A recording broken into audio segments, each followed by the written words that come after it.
Licenciado Rubén Fernández Contreras.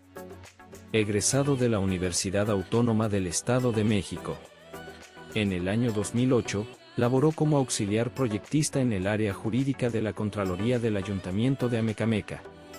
Posteriormente asumió el cargo de agente del Ministerio Público de la Fiscalía General de Justicia del Estado de México.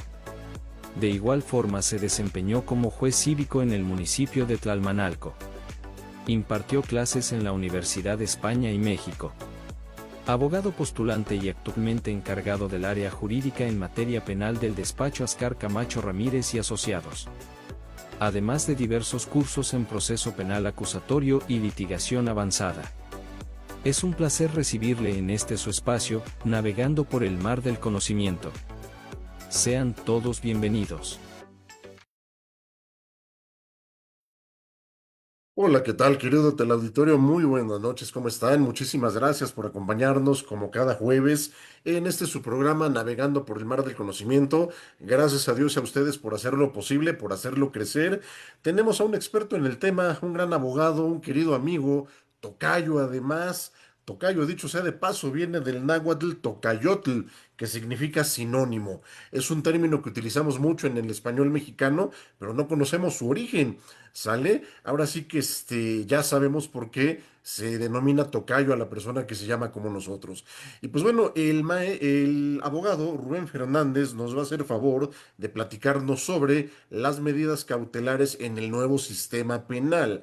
Ahora, para nuestros amigos que no son abogados o que están estudiando derecho y no estamos del todo familiarizados con los términos, el proceso penal, fíjense bien, es todo aquel proceso que se inicia por la obligación del Estado, ojo, obligación del Estado que tiene de investigar y sancionar la posible comisión de un delito, previa interposición de una denuncia o una querella, ¿sale y vale? Ahora, las medidas cautelares que nos va a hablar en un momento el abogado Rubén Fernández son restricciones temporales impuestas por un juez, nada más por un juez, a una persona que se le denomina imputado, que no es lo mismo que imputado, ¿sale? Imputado, que ahorita lo vamos a explicar, teniendo como objeto principal el asegurar su presencia en el juicio, proteger a la víctima, segundo punto, tercero, testigos o la comunidad, y cuarto, evitar que se obstaculice el proceso. Eso es el deber ser de una medida cautelar. Desgraciadamente, algunos juzgadores, no todos, pero entre jueces y ministerios públicos corruptos con vocación de mercenarios, hacen cochinada y media con las medidas cautelares, y de todo eso vamos a platicar, vamos a compartirles tips de defensa. Y pues bueno, sin más preámbulo, yo le cedo la palabra a nuestro invitado de honor, el abogado Rubén Fernández Contreras. Lick, muy buenas noches, ¿cómo está?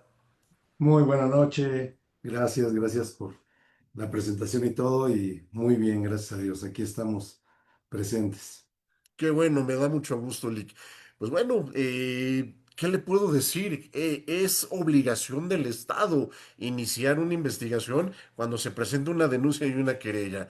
¿Cuántas carpetas de investigación no se dejan botadas por la flojera del Ministerio Público, la desidia? Eso por un lado, Lick. Por otro lado, cuando logramos judicializar la carpeta de investigación del lado de las víctimas, aquí tenemos un gran reto, las medidas cautelares. Ahora, del lado del imputado, porque también está esa parte, algo que me repatea el hígado, bueno, no se repatea el hígado porque compartimos el mismo punto de vista, Lick, es el encarcelar a la gente con pruebas y argumentos falsos. Ya basta de todo eso. Ahora, ¿por qué lo estoy trayendo a colación? Porque lo comenté hace un momento. Las medidas cautelares tienen un objetivo, y es precisamente asegurar la presencia del imputado. Pero no necesariamente, fíjense bien lo que les voy a decir, no necesariamente el imputado es sinónimo de culpable. Recordemos que hay una presunción de inocencia, ¿ok?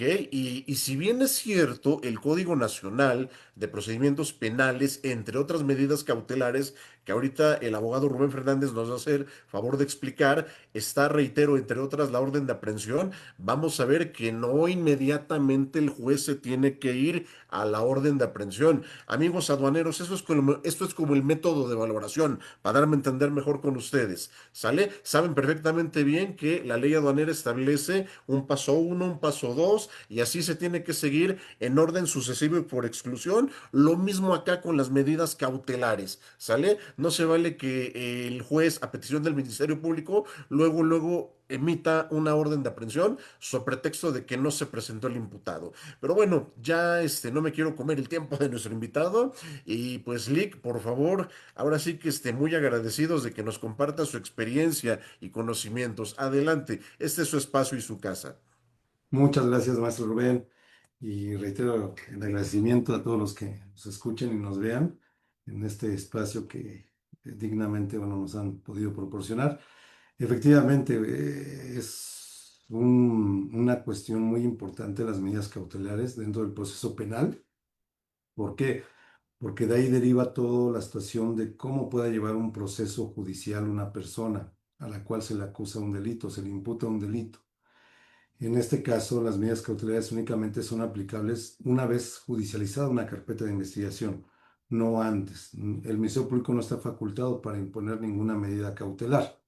Es decir, el representante social, que es el Ministerio Público, únicamente está facultado para integrar una carpeta de investigación y en su caso verificar si esos datos de prueba con los que él cuenta eh, son aptos para poder llevarlo ante un juez de control. Ya de ahí, una vez llevado ante un juez de control mediante una audiencia inicial en este nuevo proceso penal, o en este nuevo sistema procesal penal de oralidad, es como en dado momento, una vez que ya se haya formulado imputación en contra de la persona gobernada, investigada, imputada, es como el juez dará pie a que a un debate de unas medidas cautelares. Esas medidas cautelares están contempladas precisamente en la Constitución Política, así como en el Código Nacional de Procedimientos Penales, para ser precisos, en el artículo 153 del código antes referido, en donde establece precisamente esas medidas cautelares. Y como bien lo ha dicho maestro, bueno, es para garantizar que la comparecencia del imputado al procedimiento judicial.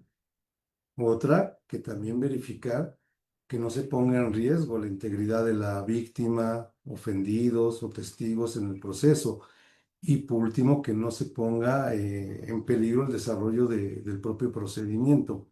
Esos tres parámetros son los que se tienen que ubicar o el juez de control tiene que verificar para poder imponer una medida cautelar. Hablemos por el delito que sea. En este caso, de los delitos que van por querella, como son las lesiones, el daño en los bienes, un robo simple, como también los delitos graves, como lo son violación, secuestro, extorsión, robo de hidrocarburos, abuso sexual en contra de menores, robo a casa habitación, en cualquiera de sus parámetros, robo a transporte público federal, y así como lo establece el catálogo del artículo 19 de la Constitución Política de los Estados Mexicanos en su párrafo segundo, en donde establece que se podrá imponer una prisión preventiva de corte oficioso a ese tipo de delitos. Fuera de ahí, el juez tendrá que prever qué medida cautelar podrá imponer a una persona a la cual se le está imputando un delito, se le está señalando un delito. Y esto, reitero, versa posteriormente a que ya ha sido judicializada la carpeta, porque el único que tiene la facultad para imponer una medida cautelar es un juez de control en materia penal. Es el único, y esto va a ser siempre a petición ya sea del Ministerio Público como representante social o de la propia víctima o de los ofendidos. De ahí vayamos al parámetro de la proporcionalidad en las medidas cautelares. El Código Nacional de Procedimientos Penales establece 14 medidas cautelares, que esto está establecido en el artículo 155 del Código Nacional de Procedimientos Penales, que va de la menos lesiva a la más lesiva. que la menos lesiva es precisamente una presentación periódica ante el juez de control o la autoridad que él pueda determinar, como son los centros de medidas cautelares. De ahí vienen las garantías económicas, como anteriormente conocíamos como las fianzas. De ahí también la restricción de salir del país, del estado o del lugar en donde se encuentre la persona a la cual se le está imputando un delito. De igual forma, el congelamiento de sus cuentas bancarias en caso de ser procedente, la prohibición de concurrir a ciertos lugares, la prohibición de igual forma de acercarse a la víctima, ofendidos o testigos en el asunto que corresponda, así como también el uso de un brazalete, la separación del cargo o comisión en caso de que sea un servidor público, un funcionario público, así como también el arraigo y bueno, la más lasciva pues es la prisión preventiva, que muchos juristas ya se han pronunciado al respecto, inclusive la propia Convención Americana sobre Derechos Humanos, el Pacto de San José, el Pacto Internacional de Derechos Civiles y Políticos, que han sido o son parte ya de nuestra constitución política, porque así lo ha sido el tratado con México, en el artículo primero de la Constitución Política de los Estados Mexicanos, han establecido que la prisión preventiva de corte oficioso es inconvencional. Es decir, no puedes imponerle a una persona por el simple hecho de que se le impute un delito y que sea un delito que venga dentro del catálogo de lo que dice el artículo 19 en su párrafo segundo del Pacto Federal, así como del Código Nacional en su artículo 167, igual en su párrafo segundo, que tengan que imponerse de facto, es decir, de forma automática una prisión preventiva por el simple hecho del delito que se le está imputando. ¿Por qué? Porque eso pasa a ser de que se está haciendo una sentencia o una condena previa a llevar todo su procedimiento. Es decir, me estás culpando o estás considerando que yo soy culpable de un delito cuando no se me ha acreditado mediante un juicio, totalmente. Y esto va, una pregunta acá, ¿cuál creen que es la medida cautelar más efectiva? Eh, para los estándares de México o del nuevo sistema mexicano, debemos recordar que hay un principio esencial y que viene en el artículo primero de nuestra Constitución Política, que es el principio pro persona o pro homine, pro persona, que siempre debe de ir esa interpretación más favorable a los intereses de la persona a la cual se le está acusando un delito, se le está imponiendo un delito. Por ende, viene el principio de presunción de inocencia, el cual no debe ser vulnerable en ninguna de sus tres etapas del proceso judicial, porque, reitero, entonces sería una pena anticipada en ese sentido. Luego, entonces, una medida cautelar debe ser efectiva, proporcional al delito y a las circunstancias que ocurrieron en esa situación. No es solo que yo acuse a una persona de robo, fraude, extorsión, sin antes haber verificado las circunstancias que vienen o que se acarrean atrás de ella, porque de ahí viene el principio de mínima intervención que debe tener el juez, es decir, el mejor beneficio para la persona a la cual se le está acusando un delito. La mejor medida cautelar sería, en dado caso, la de una firma periódica ante un centro de medidas cautelares o ante el propio juez, ahí en el juzgado que corresponda, que sería la más efectiva en ese sentido. Hay circunstancias que pueden variar de delito a delito. No es lo mismo en que yo fui a una tienda comercial, llámese Walmart, Soriana, y me robé jamón y queso y un pan porque a lo mejor no tenía en ese momento el recurso económico para darle de comer hasta a mis hijos. Entonces, no puedes imponer una prisión preventiva a esa persona. ¿Por qué? Porque no corre riesgo ni la investigación no se va a sustraer de la acción de la justicia, porque no hablamos que tenga un pasaporte, una visa o que tenga recurso para salir a otro país o otro estado inclusive, ¿no? Ni tampoco se pone en riesgo la integridad de la víctima o del ofendido o de los testigos, porque al final de cuentas, pues hablamos de un ente moral como es esas empresas grandes, ¿no? Internacionales. Caso contrario, que a lo mejor si hablamos de una violación, un abuso sexual, ahí sí se puede acreditar el probable riesgo que pueda tener una víctima en el asunto de que si el juez permite que esta persona salga con una medida cautelar diversa a la prisión preventiva, luego entonces el imputado o investigado o gobernado puede tomar una represalia por la imputación o la acusación que le está haciendo a la persona. Ahí sí puede considerarlo el juez como una prisión preventiva, pero de corte justificada.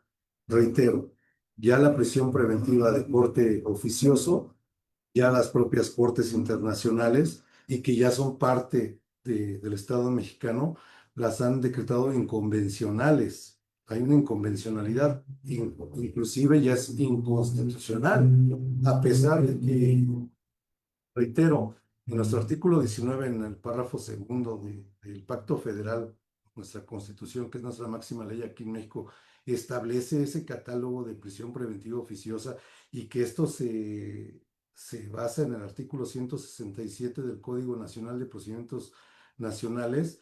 Los mismos son inconvencionales porque van contrarios precisamente a lo que establece el artículo primero de esa misma Constitución y que de ahí las mismas cortes han determinado y han sancionado inclusive a México. Hay diversos casos, como el caso García Rodríguez y otros contra México de la Corte Internacional de Derechos Humanos en la sentencia de fecha 25 de enero del año 2023, así como del caso Sonpaxle Tepic y otros contra México de fecha 7 de noviembre del año 2022, en donde han establecido que la prisión preventiva de corte oficioso o de corte automático es inconvencional. Luego entonces, el representante social, es decir, el Ministerio Público, está obligado a justificar el por qué una persona debe de permanecer en prisión todo el tiempo necesario o todo lo que dure su procedimiento por el delito que se le está acusando. No es solamente que porque ya está tasado en la Constitución y en el Código Activo de la materia, se tenga que imponer, porque luego entonces ahí viene una arbitrariedad por parte de los jueces o juezas que impongan esa medida cautelar. Reitero, debe de ver el principio de proporcionalidad, de mínima intervención al caso que nos ocupe, para que el juez pueda decretar una medida cautelar. Ahora, ojo, hablamos de las medidas cautelares que están establecidas en nuestro Código Nacional de Procedimientos Penales, pero debemos ser, eh, o debemos de interpretar que la misma ley dice que el juez podrá imponer, mas no tampoco está tasado el que el juez deberá imponer. Inclusive, si nos vamos como abogados a un caso práctico, podríamos hasta establecerle al juez si no existe algún riesgo en contra de la víctima, del ofendido, testigos, que no existe un riesgo de que se sustraiga la acción de la justicia o que ponga en peligro o en riesgo el desarrollo del procedimiento, el juez tiene la facultad total de no imponer ninguna medida cautelar de esas 14 que establece el Código Nacional. Es decir, si el imputado toma una actitud cooperativa en el procedimiento, el juez está facultado para que inclusive, si él así lo determina, no imponga ninguna medida cautelar de las establecidas en el Código Nacional. Porque, reitero, acá hay que interpretar bien lo que dice el Código Nacional y que dice el juez podrá, no deberá imponer. Luego entonces, ahí es donde se vienen las arbitrariedades de muchos jueces, que no me va a dejar mentir, maestro Rubén, en donde ellos, por traer una toga, por tener un nombramiento como juez de control, piensan y creen que ellos pueden imponer lo que a su parecer o su criterio consideren más viable inclusive a beneficios de una u otra parte o inclusive, vayamos más allá, a beneficios del propio juez. Entonces, aquí seamos pragmáticos en ese sentido, que las medidas cautelares son muy importantes en un procedimiento y por eso están establecidas en la norma primaria, en este caso el Código Nacional de Procedimientos Penales. ¿Por qué? Porque forman parte de ese procedimiento. ¿Cómo voy a llevar yo mi procedimiento judicial en materia penal hablando? ¿Cómo? ¿Con cuáles restricciones voy a tener, no?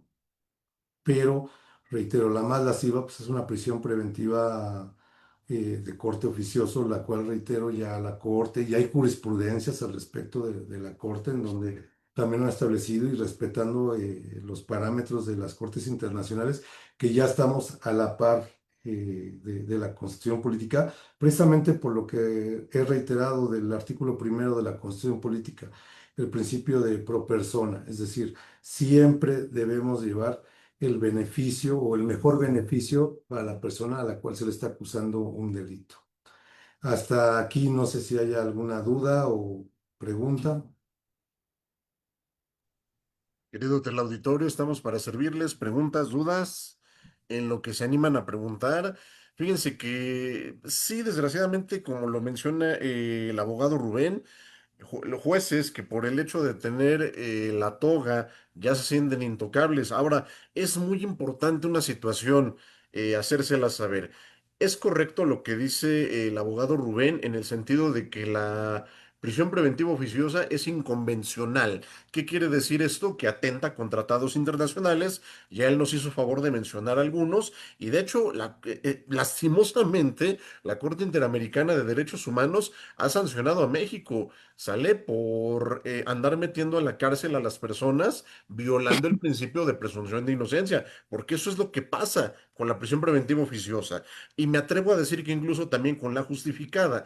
Pero el detalle es el siguiente, y Lick no me dejará mentir, porque lo hemos manejado así en varios juicios que hemos estado llevando. Si el juez de distrito, perdón, no nos hace caso y a lo mejor no es un juez garantista y le importa una pura y dos con sal y dice, no, pues para mí esto no es inconvencional o la inconvencionalidad a mí no me interesa. Tampoco el bloque constitucional. Sale, yo lo doy por bueno, ok, perfecto. ¿No me vas a hacer caso? Vámonos al fondo del asunto. ¿A qué me refiero? Elementos de existencia y validez del acto jurídico, porque eso es una orden de aprehensión, es un acto jurídico. Aquí, por favor, damas y caballeros, pidan, soliciten original o copia certificada del nombramiento del Ministerio Público que está solicitando la orden de aprehensión y el nombramiento del juez de control, ¿sale? Recordemos una cosa.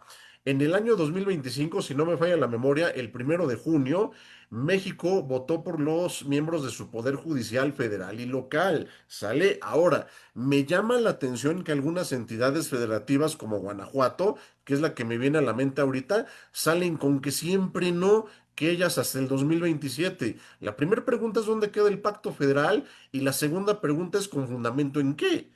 Sale si Guanajuato es una entidad federativa, más no un estado independiente. Ahora bien, ¿por qué tenemos que pedir esos nombramientos? En el caso del juez, para ver si tienen, si fueron votados, su constancia de mayoría expedida por el INE. Y en el dado caso de que no hayan sido votados, como es el supuesto de Guanajuato, ver que efectivamente esos jueces hayan aprobado todos los requisitos exigidos por la ley para poder ejercer el cargo de un juez. Ahora, del Ministerio Público, porque también es importante. Perdónenme que me exprese de esta manera, no quiero sonar ni vulgar, ni grosero, ni nada, pero les estoy hablando del México real. Cerciórense que sea de verdad un ministerio público, no una madrina con charola. ¿Qué es una madrina, amigos del extranjero? Es la persona que hace el trabajo sucio que la policía no quiere hacer. ¿Sale? Es la persona que se encarga de torturar, de los levantones, el famoso tehuacanazo, que es uno de las torturas más comunes que se dan. Ahorita ya con la tecnología, porque hasta en eso se han ido modernizando, ya no es el tehuacanazo, ahora ya son toques, ya son tácticas de golpes aprendidas con artes marciales que pueden provocar hemorragias internas, ¿sale? ¿Por qué? Pues porque los moretones se ven, porque los golpes en la cara se ven, pero las hemorragias internas no. Sin embargo, con un estudio de una pericial, perdón, de un médico legista, salvo su mejor opinión, Lick, con eso podemos comprobar el daño, ¿sale? Y hay otro tip, pero ese lo quiero dejar al último para compartir. ¿Qué opina usted, Lick? ¿Cómo ve? Así es, desafortunadamente, bueno, acá la justicia en México, si bien cambió desde el 2011, con la reforma que vino en el 2008, el nuevo sistema custodial adversarial y oral que actualmente tenemos, nos faltan años luz para poder estar adecuados justamente a lo que establece la ley. Y hay veces que la propia ley se la pasan por alto las autoridades, en este caso el Ministerio Público, las fiscalías de los estados, la propia Fiscalía de la República.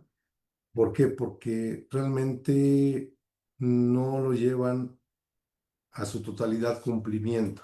Es decir, lo llevan más bien a su conveniencia o intereses externos o terceros que puedan influir en una investigación para beneficio o para perjuicio de alguna persona. ¿Por qué? Porque hay veces que las fiscalías incorporan datos de prueba que son de manera subjetiva o son sustraídas de manera ilícita, lo cual la ley lo prevé y dice que eso no debe de ser. Sin embargo, hay veces, reitero, bajo los intereses particulares de alguna persona, bueno, se integran carpetas de investigación, inclusive como coloquialmente se dice, se siembran pruebas como datos de prueba, que es una investigación inicial, en donde sirven para beneficiar o perjudicar a una persona, ¿no? Hay casos que, bueno, inventan hasta testigos que ya fallecieron, que ya ni existen, pero bueno, ahí tenían la credencial del muertito y pues la ponen como testigo en el hecho, ¿no? O inclusive por cierta dádiva desaparecen una carpeta de investigación para que, bueno, en dado momento no se pueda ejercer alguna acción penal o se puede integrar la carpeta de investigación. Y ahí vienen los parámetros de la propia ley o del Código Nacional y de la propia Constitución, en donde dicen, bueno, si el MP ya tiene, o el Ministerio Público ya tiene los elementos eh, de un mínimo estándar para poder judicializar una carpeta o ejercer acción penal en contra de una persona, pues lo lleva ante un juez de control, el cual debe ser totalmente imparcial y objetivo en un procedimiento. Y de ahí partimos porque procedimientos aquí en México, bueno, van de los 6 meses, dependiendo la penalidad del delito, hasta los 2 años, inclusive. Pero hay veces que luego exceden de esa temporalidad. ¿Por qué? Por circunstancias que no compareció el juez porque se enfermó, porque el Ministerio Público llegó tarde a la audiencia, no llegó la defensa, la víctima no se presentó, el imputado justificó, lo que ustedes me digan. Pero llegan a rebasar luego de esa temporalidad. Y ahí es donde entran las medidas cautelares. ¿Por qué? Porque una medida cautelar, recordemos, que va a durar todo el procedimiento, desde el inicio hasta que en dado momento se emita una sentencia o si hay una solución alterna al procedimiento, bueno, ahí culminarán esas medidas cautelares. Pero mientras el proceso dure y se vaya a su etapa inicial, intermedia y de juicio, uno va a estar sujeto a esas medidas cautelares que son al final de cuentas restrictivas y que van en contra de nuestros derechos fundamentales y máxime del principio de presunción de inocencia, porque a lo mejor no hablamos de una prisión preventiva, pero sí hablamos de que el juez me prohibió salir de mi estado, porque no puedo salir. Y resulta que yo vivo en el estado de Veracruz y me tengo que trasladar a trabajar a la Ciudad de México. eso ya me está coartando un derecho, ¿qué? Al derecho de trabajo y que constitucionalmente lo tenemos. Entonces, las medidas cautelares, así sea la menos lesiva que la de firmas, porque también es un acto de molestia el que yo me esté presentando periódicamente una vez al mes, dos veces al mes, ante un centro de medidas cautelares o ante el juez, a ir a firmar. El arraigo domiciliario, al final de cuentas, es una prisión, tal vez más cómoda, dirían por ahí, y menos cara que un reclusorio, pero van restrictivas a qué? A nuestros derechos fundamentales. Y muchos ministerios públicos piensan que la petición de una medida cautelar ante un juez de control o lo toman como una sentencia adelantada, una pena adelantada, lo cual es totalmente erróneo. Eso es únicamente para que el juez pueda tener la garantía de que la persona va a comparecer al procedimiento, de que no se va a sustraer a la acción de la justicia, de que no va a haber una afectación en caso de que exista a la víctima, ofendido, testigos, o que se ponga en peligro o en riesgo el desarrollo del procedimiento. ¿Cuál sería ese riesgo? Ah, que a lo mejor si yo sigo en libertad, pues yo puedo ir a corromper al asesor jurídico o a la víctima o intimidarla, al propio juez, intimidarlo y decirle, si tú sigues con este procedimiento, te voy a mandar a matar, ¿no? A lo mejor ahí se pone en riesgo el desarrollo del procedimiento. Pero si esas circunstancias no están acreditadas por el Ministerio Público, totalmente el juez no tiene por qué imponerlas. Primero, y reitero, porque la ley dice que el juez podrá, o sea, está facultado, el juez de control está facultado, pero podrá, no deberá, que es muy diferente, porque también muchos jueces piensan de que, no, si lo que tú me peticiones, Ministerio Público o víctima, yo lo voy a valorar y voy a imponer una o más medidas cautelares, porque también puede poner una o más medidas cautelares, las que él considere, pero también como defensa debemos de apelar a esa situación y decir, momento, perdón, la ley no te obliga a imponer medidas cautelares si el Ministerio Público no te está acreditando y no te está justificando el por qué las debes de imponer, porque luego entonces viene una arbitrariedad por parte tuya, no estás haciendo una tesis de proporcionalidad de qué realmente es lo más factible, porque si yo veo que esta persona mm, me comparece, no hay riesgo de la víctima y no hay riesgos en el desarrollo del procedimiento, ¿por qué tengo que imponerle una medida cautelar? Si sé que podemos llevar el procedimiento bien, pero aquí, punto importante, es que también vamos luego a veces al capricho de los propios jueces de control.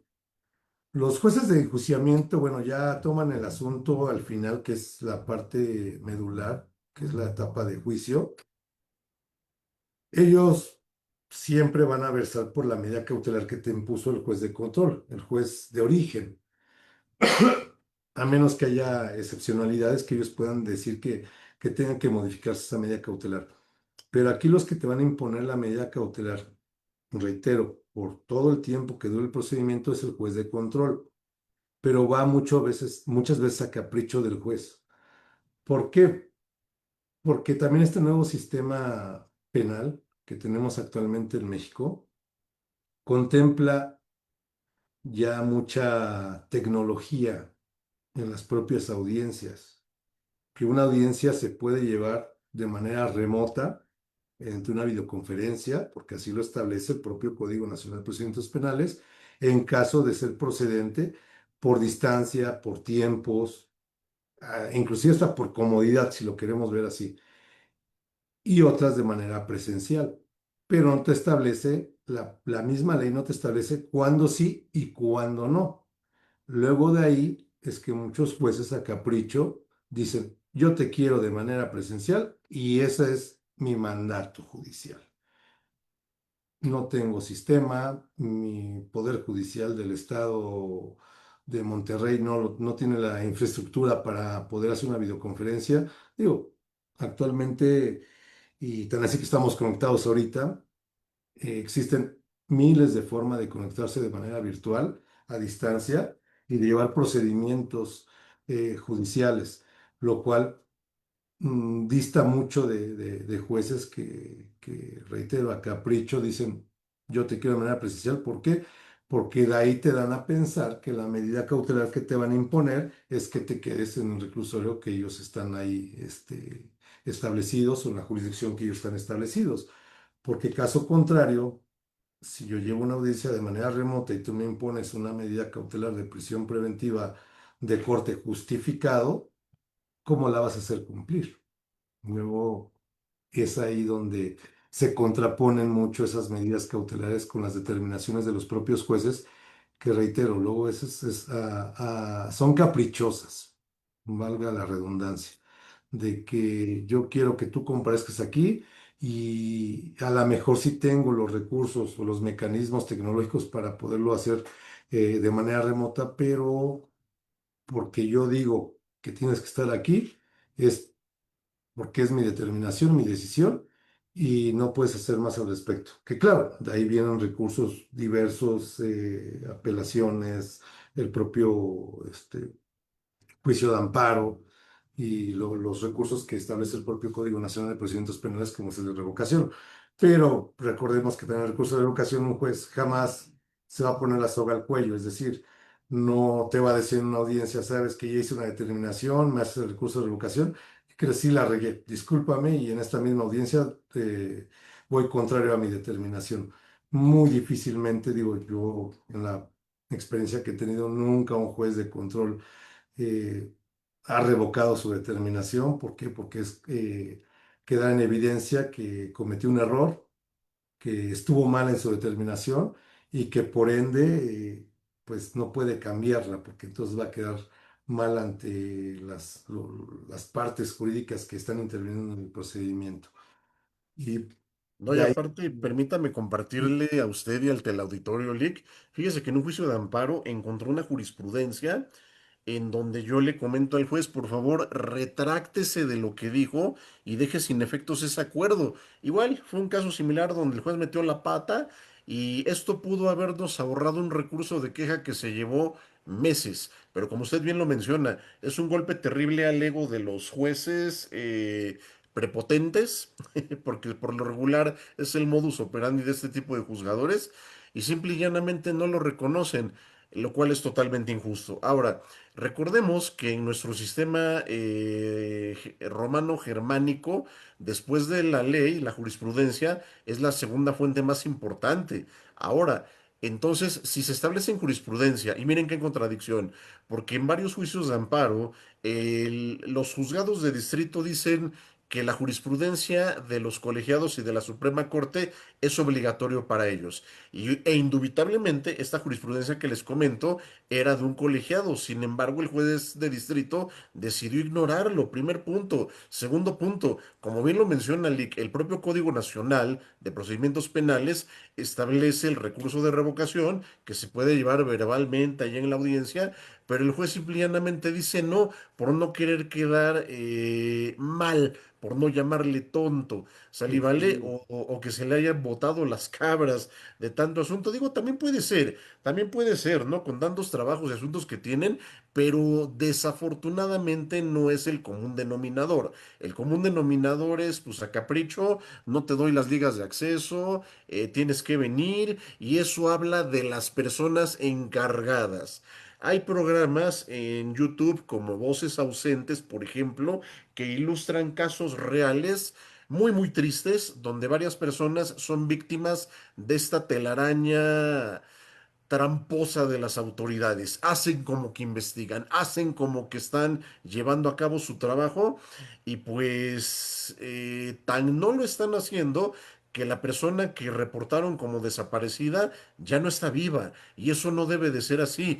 Y esto viola el artículo primero constitucional. Hay más disposiciones internacionales, por supuesto, pero no vamos lejos. El artículo primero constitucional y LIC recientemente en un caso que estamos llevando tenemos una sentencia que la verdad mis respetos de un tribunal colegiado donde prácticamente le llama la atención al juez de distrito y le dice, oye, tú no puedes ignorar el primero constitucional constitucional y no puedes saltarte estos pasos que violan las reglas generales del procedimiento porque eso impacta en la indebida integración de la carpeta de investigación. Entonces, aquí la finalidad que tenemos el Rubén y un servidor es justamente reforzar eso que acaba de decir el colegiado para que quede sin efectos el proceso penal. Ahora, ¿pueden denunciar a la persona otra vez por ese mismo delito? Claro que no.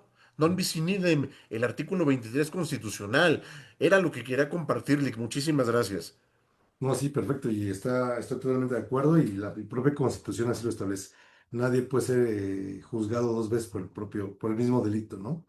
Y aquí es donde, digo, nuestra fortaleza, pues son los juzgados federales, que son los que nos protegen de las arbitrariedades y de las desventajas que a veces tenemos ante los tribunales locales eh, cuando emiten determinaciones que no van acorde a derecho ni a la ley, sino a capricho, reitero. Y aquí el punto medular de este tema es que esas medidas cautelares luego vienen encaminadas a la propia determinación del juez o de que él considera que así debe ser. Anteriormente, como ejemplo, pongo para una medida cautelar económica, tenían que tomar diferentes parámetros, ¿no? El estudio socioeconómico del propio imputado o investigado, a qué se dedica, cuánto gana y todo. Inclusive manejaban también el tipo de delito, que reitero, eso es una pena anticipada, porque tú cometes un delito, yo considero que te debo de imponer esto.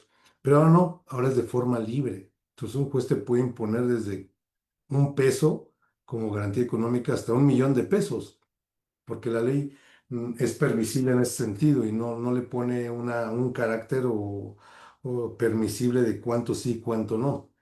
Luego entonces los jueces están a su libertad de poder imponer, en el caso de medidas cautelares económicas, de imponer lo que ellos consideren es viable para que la persona esté sujeta a un procedimiento. Que reitero, las medidas cautelares van a durar todo el procedimiento penal, sea por una salida alterna o hasta una sentencia, ya sea que esté ejecutada, ya sea condenatoria o absolutoria, pero todo ese procedimiento va a durar tu medida cautelar. Entonces, si mi proceso dura 1 año o 2 años y me impuso la mínima, que es el ir a firmar, durante 1 año tendré que estar yendo a firmar. Que me impuso una económica, bueno, todo ese dinero que a lo mejor me puso 50,000 pesos, es lo que va a estar en un juzgado. Me impuso la restricción de no acercarme a la víctima, que ahí también hay mucho dilema en ese sentido de no acercarse, o la prohibición de acercarse a la víctima o al lugar donde radique, porque hay veces que hay víctimas mañosas, que a lo mejor el juez te lo impone y te dice, a ver, Jorge, tú no puedes acercarte al domicilio de la víctima ni a su centro laboral. Pero la víctima a lo mejor con dolo va a la fiscalía y dice, ¿qué crees? O con el mismo juez de control, ¿qué crees? Él me sigue molestando. Y hay veces que sin pruebas, ¿eh? Con el simple dicho de la víctima que diga, Jorge viene y me sigue molestando, me sigue hostigando, me sigue, y de ahí te cambia la medida cautelar del juez. Ah, no me obedeciste a la medida que yo te impuse, que no tenías prohibido acercarte al domicilio de la víctima. Ah, bueno, te pongo una más agresiva.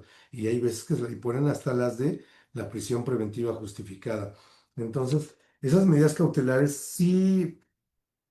eh, tiene sus parámetros, por eso reitero, deben ser proporcionales al delito, a la persona a la que se le está acusando el delito, y que debe ser de la mínima intervención, porque así lo dice la ley. O sea, no es algo que nos inventemos los abogados, postulantes, debe ser la mínima intervención.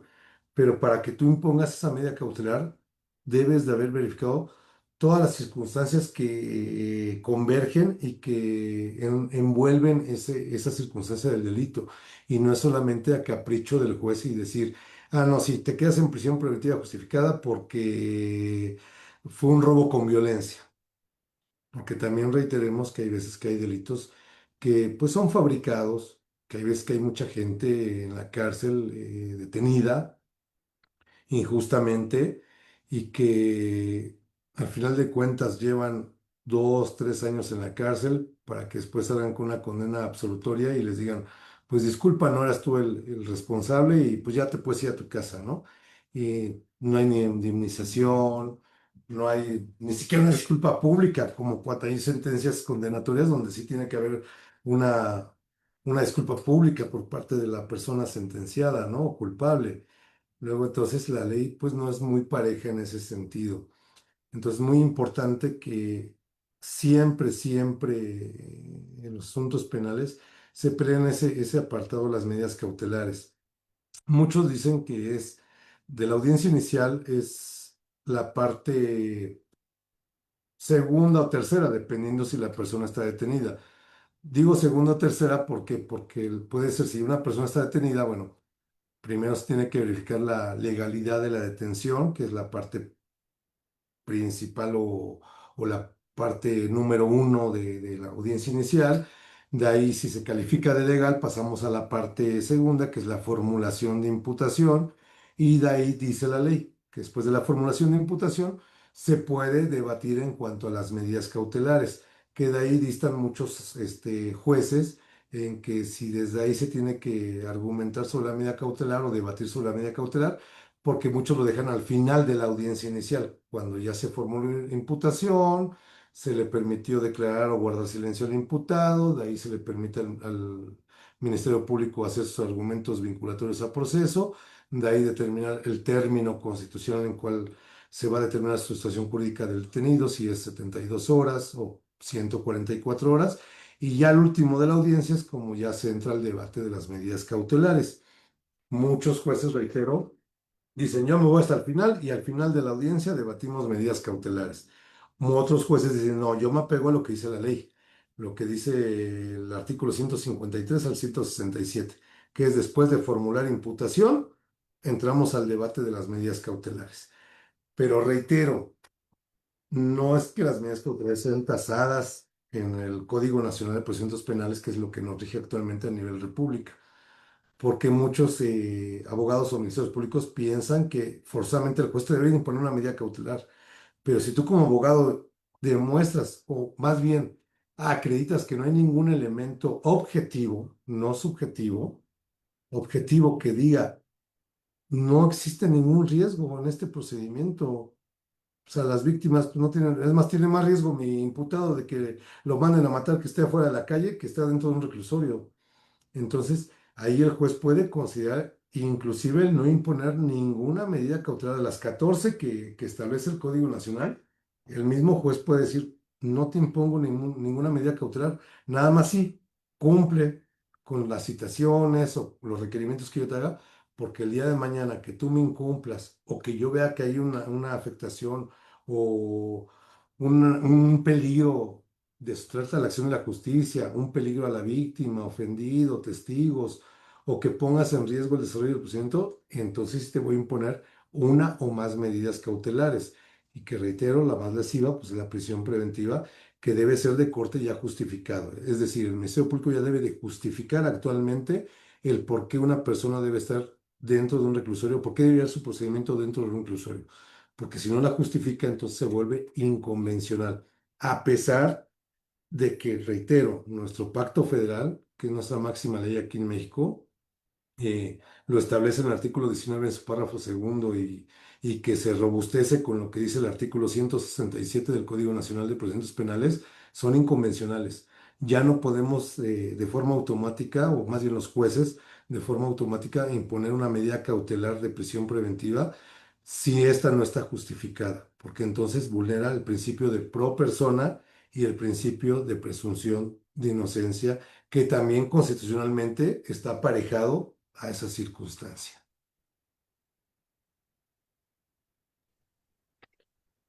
Pues bastante interesante todo lo que nos comenta Lick. Ahora, lo que quería reservar para, ¿cómo se llama? Para la parte final de este programa es justamente lo de, las periciales en los celulares y equipos de cómputo.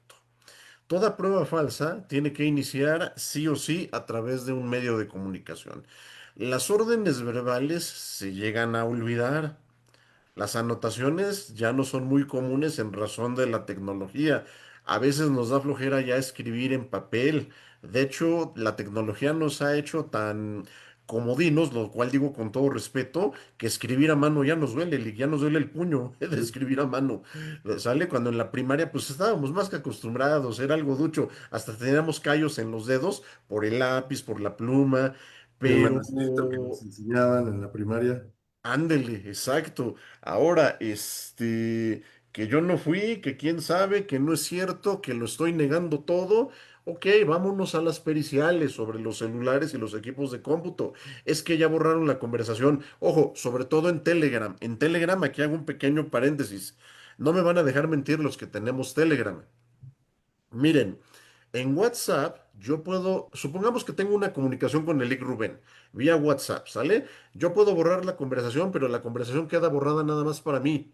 Él tiene todo el historial de nuestra conversación, ¿sale? ¿Vale? Ahora, en Telegram yo puedo borrar la conversación para las dos partes sin el consentimiento de él, pensando que pues ya la libré, que no me va a hacer nada. ¿Ok? Sin embargo, recordemos una cuestión, chicos. Hay algo que se llama nube y en esa nube se guarda todo, absolutamente todo lo que estamos conversando, enviándonos y demás. Oye, Rubén, ¿dónde queda la privacidad en el Internet? La privacidad ahí está, de hecho es un derecho humano, la privacidad en el Internet y también navegar con seguridad, ¿sale? ¿Vale? Si no, imagínate, el Internet se convertiría en un callejón oscuro y peligroso. Pero, ojo, justamente para que no se obtenga ilícitamente una prueba, repito, para que no se obtenga ilícitamente una prueba, lo cual está prohibidísimo por el 20 constitucional, fracción novena, es que para ello la prueba tiene que ser adquirida de forma legal y sin violar derechos humanos. ¿Cómo puedo tener acceso a todo ello? A través de la autorización de un juez. Si el juez de control no te hace caso, interpone un juicio de amparo y el juez de control te ha puesto lo que quieras, que sí te la va a conceder. ¿Sale, vale? El que nada debe, nada teme. Y lo comento también porque desafortunadamente entre algunos particulares que le llegan al precio a algunas autoridades, se llegan a poner de acuerdo y lo más absurdo es que llegan a caer en la estupidez, con el perdón de la expresión, de que te hablan de un teléfono de una autoridad haciéndose pasar por unos matones o por unos extorsionadores. Hay que tener mucho cuidado con eso, ¿sale? Porque entonces en manos de quién estamos y quiénes nos están cuidando. Si se supone el Ministerio Público me tiene que generar confianza para que yo vaya a acusar. ¿Sale? El Ministerio Público, como bien lo mencionó el abogado Rubén, es un representante de la sociedad. Y como representante de la sociedad, tiene que estar a la altura para llevar a cabo esa obligación, porque es una obligación, no es un favor que el Estado me hace de investigar un delito. La policía de investigación, como lo platicábamos un día, Lick Rubén y un servidor, tiene la obligación de cerciorarse si esa persona existe o si estamos ante la presencia de una persona creada con inteligencia artificial o a lo mejor un famoso bot. ¿Qué es un bot? Ya un programa de inteligencia artificial que responde en automático a una hora determinada o que esto lo establezca un robot y un transhumano de los cuales ya hemos hablado en reiteradas ocasiones. ¿Sale, vale? Debemos de tener mucho cuidado con eso y por eso debemos de pedir nombramientos, como lo mencioné, y también las periciales sobre los medios de comunicación. Y no me refiero nada más a teléfonos celulares y correos, me refiero también incluso a la propia computadora. A ver dónde está el archivo, dónde está la foto que tú tergiversaste, dónde está, también tengan cuidado con eso, la grabación de la audiencia. ¿Por qué no me la quieres dar? ¿La vas a editar o qué pasa contigo? ¿La vas a editar a tu conveniencia? Que también es algo muy temerario, por no decir tonto, ¿eh? No me pueden distorsionar o editar una audiencia pública porque todo eso consta también en una nube, damas y caballeros. Y donde no concuerde lo que a mí me proporciona el juzgado con lo que está en la nube, cuidadito, ¿eh? Porque ahí sí el juez puede llegar a perder la chamba e incluso se puede iniciar un proceso penal en contra de los jueces. Recordemos que los servidores públicos también cometen delitos, tan es así que el Código Penal Federal y los respectivos de cada entidad federativa tienen un capítulo relativo a los delitos cometidos por los servidores públicos, amén de los procedimientos administrativos que se encuentran regulados en otro tipo de ordenamientos. Entonces, miren, una atenta advertencia la hago yo, Rubén Abdascar Camacho, asumiendo la responsabilidad jurídica, ética y profesional de lo que voy a decir ahorita. Autoridades corruptas, ya déjense de superficialidades, por favor, no son intocables, ¿sale? Antes de ser autoridades, me permito recordarles que son seres humanos, ¿sale? Y todos estamos hechos de huesos, cartílagos y tejidos, ¿ok? Primer punto. Segundo punto que quiero tocar. Funcionarios públicos corruptos. A ninguno de ustedes les gustaría vivir lo que viven muchas familias en México. No encuentro a mi hija, no encuentro a mi papá. Es que mi hermano salió a determinadas horas y ya no está. Es que una patrulla simple y llanamente se subió a mi amigo. Estábamos tomando una cerveza en, ¿cómo se llama? En la banqueta de la calle de mi casa. Y digo, para tomarnos una cerveza y que hayan llegado dos camionetas llamadas rinocerontes y que se hayan bajado 6, 7 personas a detener a una persona, se me hace muy exagerado por una cerveza, caray. Cuando eso ni siquiera es un delito, es una falta administrativa. ¿Por qué te lo llevas? No, es que aquí tronó con la novia y la novia lo está acusando de, ¿qué te gusta? Violación, acoso sexual, abuso sexual, en que implica tocamientos, más no una penetración. También aquí, del lado del particular, tengamos mucho cuidado, sobre todo los más jovencitos, ¿sale? Conozcan muy bien a la pareja que vayan a tener, al hombre o a la mujer con la cual ustedes decidan tener un noviazgo. Porque también, Lick, llega a suceder que muchas de esas pruebas armadas van por parte de ese novio o esa novia rechazados, simplemente porque, ¿sabes qué? No hacemos clic tú y yo. Lo mejor es seguir caminos distintos. Ah, no, tú eres mío, tú eres mía y de nadie más, ¿sale? ¿Vale? Y si no es así, ahorita voy a ver cómo te chingo, cabrón. ¿Sale?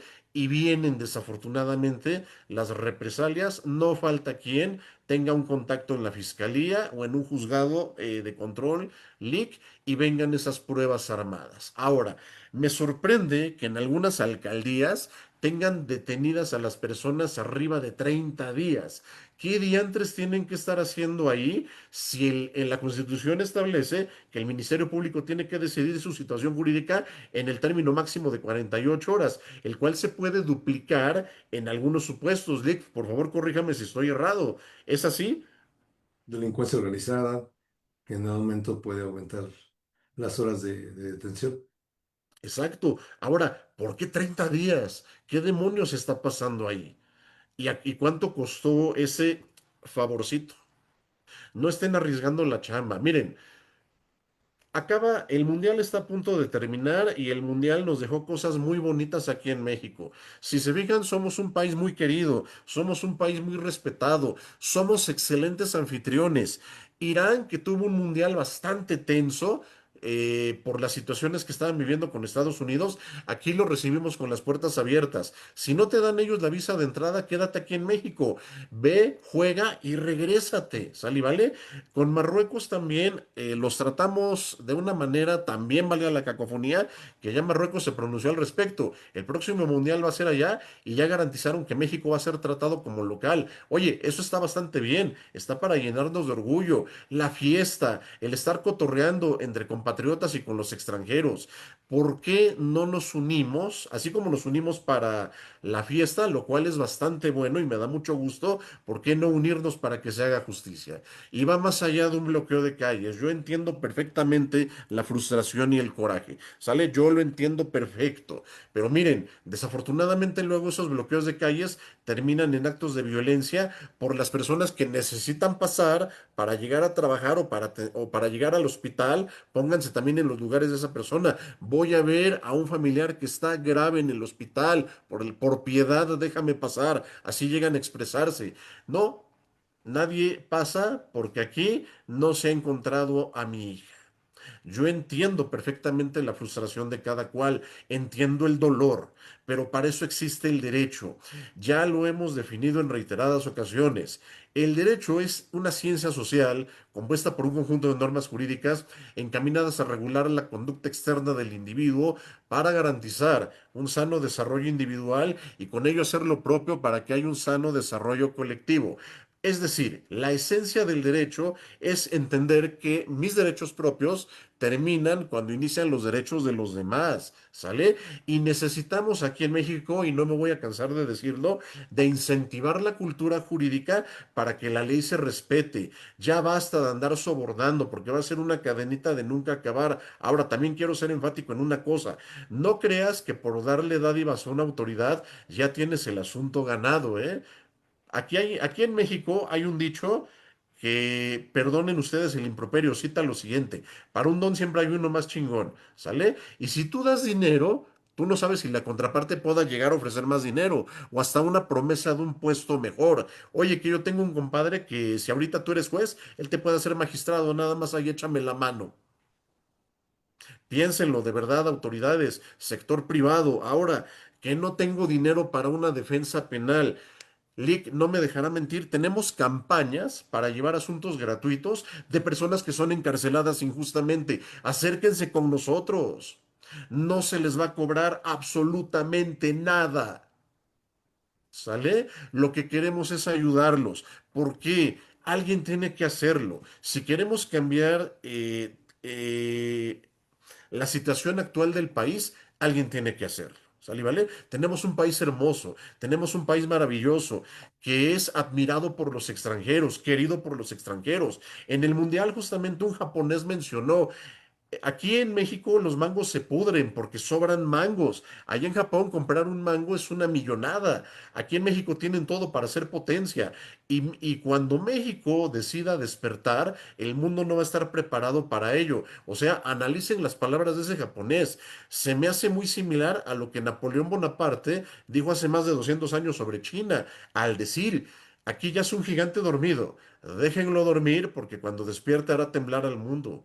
Sintámonos orgullosos de eso. Tenemos el potencial, tenemos el ingenio. Y eso ayuda bastante, damas y caballeros. Ya basta de tanta corrupción. También sector privado. No nos hagamos de la boca chiquita ni nos demos baños de pureza. Si queremos evitar la corrupción, dejen de estar fomentándola. ¿Sale? Ya deja de estarle dando dinero a la autoridad. Es que Palchesco, es que para que me atienda bien, no te están haciendo un favor, para ellos reciben un salario. Es que el MP dice que él no gana bien. Mira, perdóname, pero eso no es problema tuyo. Ese es un problema que el MP tiene que resolver. ¿Cuántas gentes, Lick, no llegan viviendo al día solicitando, demandando justicia? Esa es la palabra correcta, ¿sale, vale? Demandando justicia. Sale con el estómago vacío, horas esperando ahí en la fiscalía para que lo puedan atender. ¿Qué? ¿Por qué no llega bien vestido? ¿Por qué no llega con ropa de marca? ¿Por qué llega con tez morena? ¿No lo van a atender? ¿Qué pasa, señores? ¿Sale? Miren, yo les voy a decir una cosa, y esto sí me molesta mucho. Si ni Dios ni la Constitución hacen distinciones, ¿por qué nosotros las hacemos? Ya basta de discriminar a la gente por su condición socioeconómica, por su preferencia sexual, por identificarse como del género opuesto. ¿Cuántas veces, Lick, no hemos visto también en videos o en vivo y a todo color cuando tenemos que atender una diligencia que una persona transexual no le permiten entrar al baño de mujeres? ¿Todo por qué? Por un criterio machista de una policía mujer. O sea, ni siquiera un policía hombre, de una policía mujer, que se supone debe de tener más empatía por todo lo que ha sufrido el sexo femenino durante siglos. Ahora, tampoco malentendamos el feminismo. Yo no quiero que el feminismo se convierta en el machismo de siempre. Cuidado, sale cuidado, porque justamente es lo que les acabo de mencionar. Truenan los novios y resulta ser que la novia, en desquite, arma pruebas falsas para que apresen al novio. Y si el novio no tiene un abogado que sepa manejar bien las leyes, para pronto, que sepa litigar y que sepa litigar y que tenga gallardía para hacerlo, porque también Lick Rubén no me va a dejar mentir. Aquí emulando las palabras del presidente Adolfo López Mateos, el litigio es un juego en donde la receta principal son muchos huevos, pero si esos huevos les ponemos sesos, saben más sabrosos. ¿Sale? No sé usted qué opine.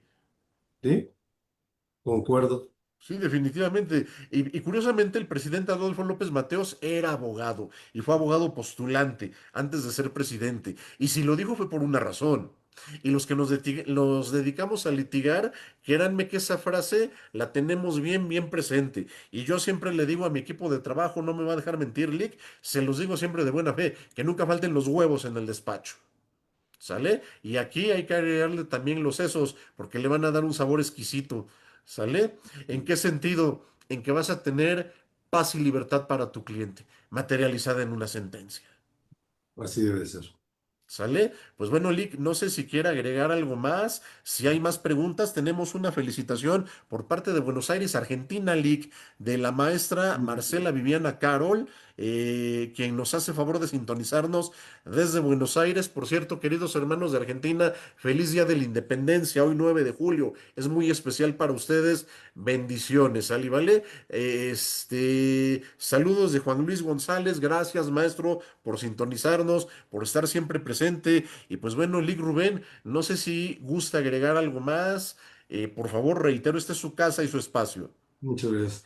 No, pues de mi parte sería todo. Concuerdo con lo que ha manifestado y en relación a los accesos, a los registros de las audiencias, todo eso que puntualizó hace un momento en su última intervención, bueno, las mismas están establecidas no solo en los derechos del imputado, en el artículo 20, apartado B de la Constitución Política de los Estados Unidos Mexicanos, sino en el artículo 113 del Código Nacional de Procedimientos Penales, que esto va en armonía con lo que dice el artículo, con lo que dispone el artículo 219, que es que una vez que han sido convocados a la audiencia inicial, el imputado y su defensor tienen derecho a consultar los registros de la investigación y obtener copia con la oportunidad de vida para preparar la defensa, y lo cual muchos jueces, reitero, no lo llevan a cabo. Y también por cuanto hace a los actos de investigación, en cuanto a las periciales que me manifestaba usted de las intervenciones, pues están establecidas justamente en esa ley que ya hemos multicitado, para ser precisos en el artículo 252, que dice que son los actos de investigación que requieren autorización previa de un juez de control y que en su fracción tercera precisamente es la intervención de comunicaciones privadas y correspondencia, que es a lo que amablemente usted nos estaba explicando hace un momento.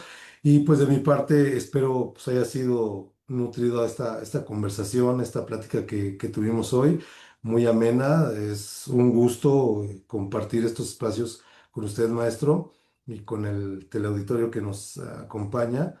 Y pues nada más agradecerles por el espacio. No, hombre, al contrario, Lick, tenemos unas felicitaciones de Ricardo Briceño. Ricardo, fíjense que fuimos compañeros en la primaria, después ya no concordamos en la secundaria ni en la preparatoria, y con la magia o el poder de las redes sociales tuvimos contacto otra vez, me da mucho gusto, estamos inmiscuidos en el medio del comercio exterior, y gracias Ricardo por tus felicitaciones y por habernos sintonizado. La contadora Coti Altamirano, Coti de corazón. Muchísimas gracias por sintonizarnos también, siempre acompañándonos en cada emisión. Y pues bueno, chicos, antes de que nos despidamos, preguntas, dudas, por cierto, a colación de que defendemos gente encarcelada injustamente, contáctenos por favor. Ahí están nuestros números en pantalla: 5534 46 0004. Repito, 5534 46 0004. Si no te podemos contestar en el momento, nosotros siempre nos reportamos. A veces nos llegamos a tardar 2, 3 días, es en serio, ¿eh? Pero siempre, siempre contestamos. Analizamos tu caso, lo platicamos, vemos qué se puede hacer, nunca te vamos a mentir, ¿sale? Vamos a hacer lo que esté de nuestra parte para que tu familiar salga libre, pero tampoco te vamos a vender falsas esperanzas. Y una cosa muy importante sí les quiero decir, también deslindando a cualquier persona, yo asumo toda consecuencia jurídica, ética y profesional de lo que voy a decir ahorita. A mí dime toda la verdad. Yo necesito saber toda la verdad, que ya me encargaré de poner las mentiras en un estrado si llega a ser necesario. Con mi vida defenderé tu libertad y tu tranquilidad. Esa es la labor de un abogado.